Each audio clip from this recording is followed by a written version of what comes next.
Welcome back, everyone. It is now January 7th of 2024, and given that Bob Iger and the rest of the board of directors over at Disney have been endlessly failing with all the divisions, one of the big ones, of course, being Marvel Studios, and as we all saw, Walt Disney Animation Studios also really failed with the latest movie, Wish, at the tail end of 2023.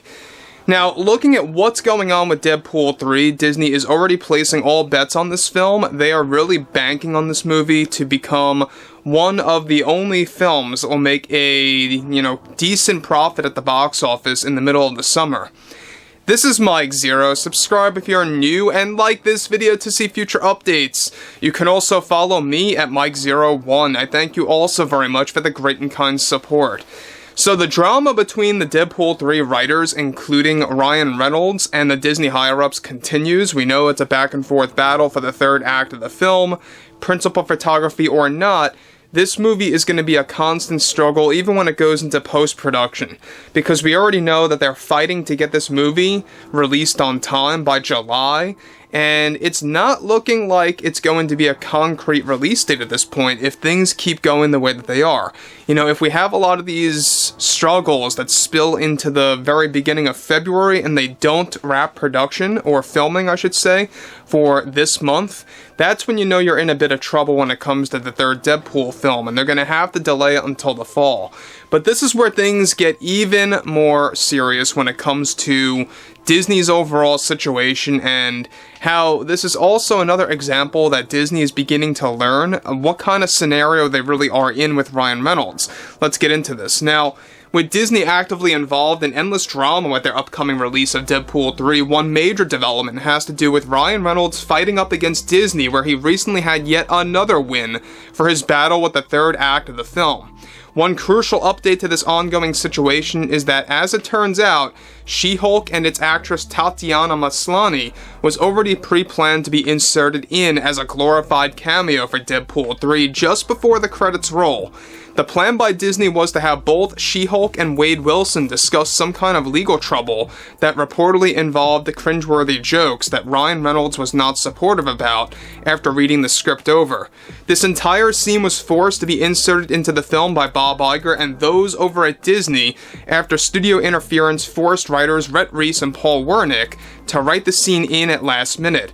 However, after many arguments between Reynolds and those over at Disney, Disney once again caved into one of Ryan's demands about the climax of the film and decided to cancel out all of Tatiana's scenes as She-Hulk in the last few frames of Deadpool 3. Surprisingly, the main reason why Ryan had serious issues with this against Disney had to do with the fact that Disney was pushing to have She-Hulk replace Wolverine's big moment toward the end of the film, which Hugh Jackman's scenes are now reportedly being reinstated by Disney effective immediately. Tatiana was said to have been very frustrated over Disney's decision to cancel out She-Hulk's appearance.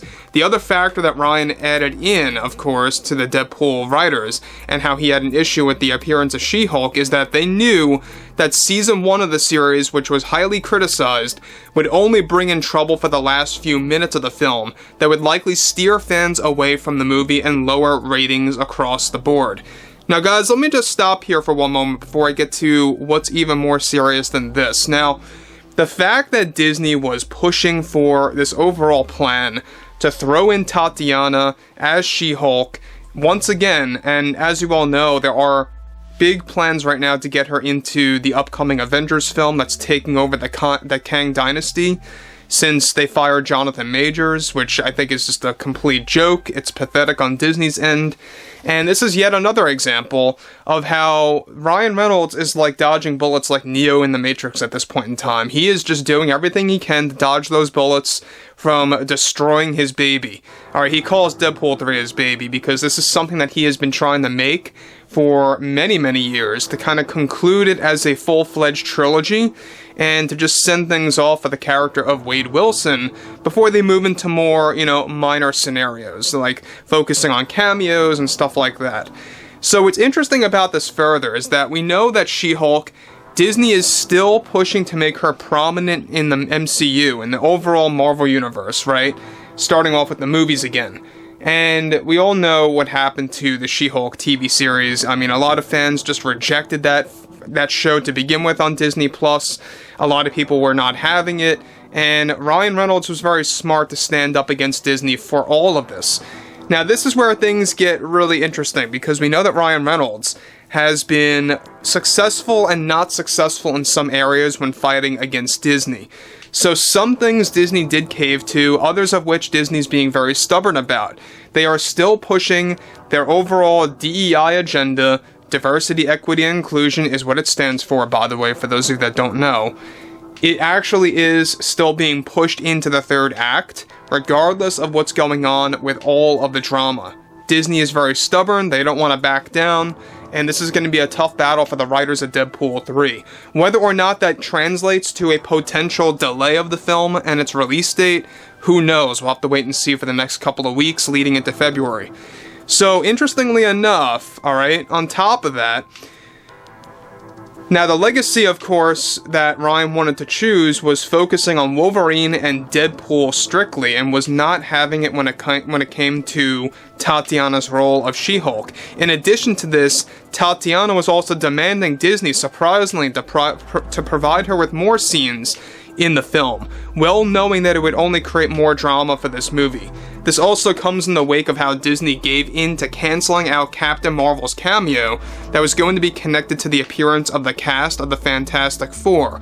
Though it's unclear which universe this iteration of the Fantastic Four will be from, Ryan also did not want Deadpool 3 to essentially turn into an advertisement for future Marvel projects for both Phase 6 and 7, which is another reason why he took action against, of course, Disney in the entire situation and put his foot down. However, Disney is still forcing DEI into the third act, something the writers are desperately trying to fend off at this moment right now. So again, I mean, Ryan Reynolds is, rightfully so, standing up for what's right when it comes to Deadpool 3. It's not just about excluding the character of She-Hulk because of how terrible the character really is, and how cringeworthy the character truly is as well, but it goes beyond that. He just flat out does not want this movie to be a advertisement of either future or past Marvel projects by Marvel Studios. He's not really all supportive about that, and that makes a lot of sense to me. When you look at Deadpool 3, we know that there are going to be a barrage of cameos. I mean, endless cameos that Disney has already been dialing back on and canceling, but the ones that Disney have been choosing to cancel are the wrong ones. These are the cameos, many of which that many fans would actually enjoy, many of which were from the SSU, also known as the Sony Spider-Man universe. We're not quite sure exactly which cameos specifically, but they were from the SSU.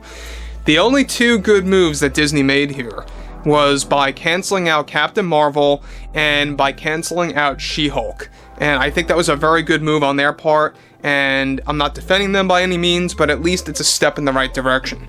So overall, guys, I would like to hear your overall take on this ongoing situation, and if you guys did enjoy the content for today, make sure to drop a thumbs up on this video to support the channel, and I will catch you guys next time.